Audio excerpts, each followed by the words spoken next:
নাফস যেভাবে তৈরি করে, যে নাফসকে সাজিয়ে নেয়, আমার মনের যে বাসনা কামনা আমি যেভাবে সাজাবো সেভাবে নাফস তৈরি হবে। নাফস তৈরি করতে কি লাগে? আল কোরআন লাগে, জ্ঞানের সমাহার লাগে। একটা ঊর্ধ্ব লোকের জ্ঞান, একটা নিম্ন লোকের জ্ঞান, এই দুইটা জ্ঞানকে সমন্বয় করে নাফসকে তৈরি করা হয়।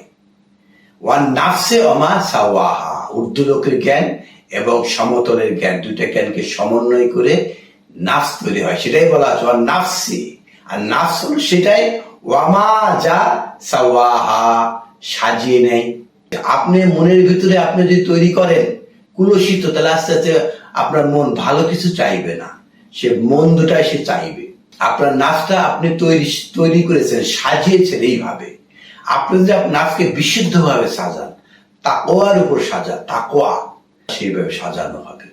তো ওয়ান নাফসি, আর নাফস সেটা অমা যা সাওয়াহা, যে সাজিয়ে নেয়, তাকে যেভাবে সাজিয়ে নেয় সেটাই হলো নাফস।